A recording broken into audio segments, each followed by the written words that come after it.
Hello, good morning class. Now today's lecture is for topic is blood platelets. Okay, तो हमने discuss किया था body fluid and circulation chapter 18. तो you know how many types of body fluid, lymph and blood. तो basically two body fluid, lymph and blood. Okay, तो lymph के बारे में डिस्कशन किया था मैंने. और components of the blood basically are of two components, blood plasma and blood corpuscles. तो यू नो ब्लड प्लाज्मा क्या होता है, मैंने डिफाइन किया था. And blood corpuscles are of basically three types, RBC, WBC and blood platelets. तो RBC के बारे में मैंने पूरा लेक्चर दिया था, डब्ल्यूबीसी के बारे में डिफाइन किया था. और ये हमारा टॉपिक है ब्लड प्लेटलेट्स. ओके, तो थोड़ा मैं डब्ल्यूबीसी के बारे टाइप्स के बारे में डिस्कस कर रहा हूँ यहाँ पर. Types of WBC.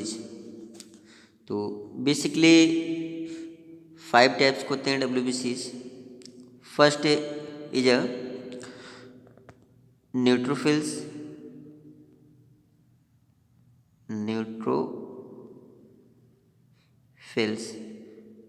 नेक्स्ट है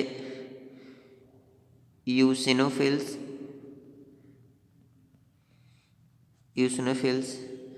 नेक्स्ट है बेसोफिल्स. नेक्स्ट है मोनोसाइट. नेक्स्ट है लिम्फोसाइट्स. Okay, lymphocytes.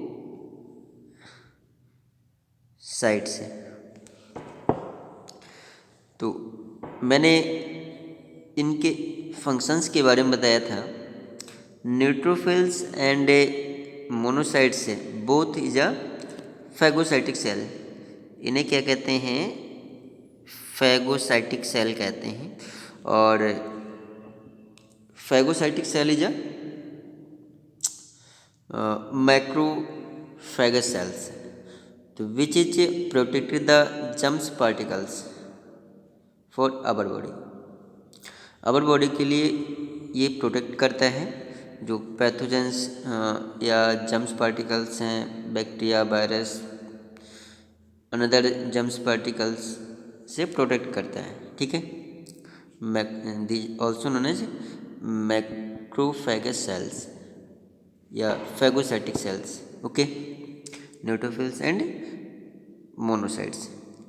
यूसिनोफिल्स मैंने आपको बताया था, ये क्या करता है, 2 से 3% होते हैं हमारी बॉडी में.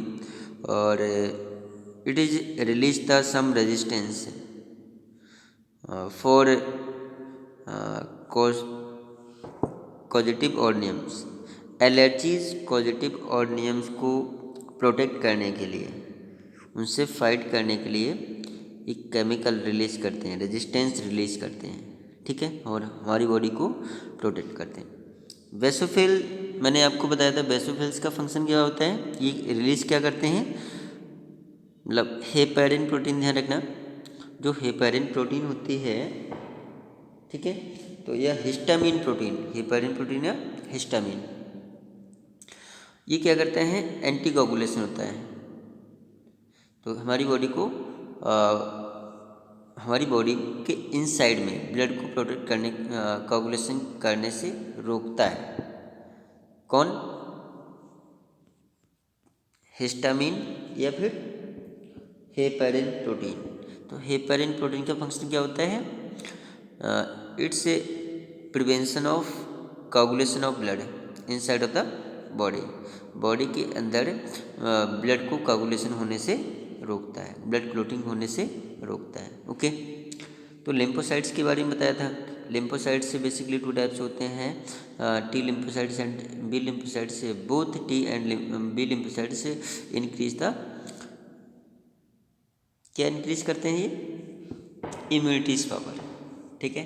या हम कह सकते हैं दीज रिलीज द एंटीबॉडीज। अब जानते हैं एंटीबॉडीज़ क्या पैथोजन से फाइट करते हैं और हमारी बॉडी को प्रोटेक्ट करते हैं। It's increase the immunities power of body की इम्यूनिटीज पावर को इंक्रीज करते हैं। Okay, lymphocytes. तो these are basically two types है, T lymphocytes and B lymphocytes. Okay, तो इनके बारे में मैंने आपको बताया था।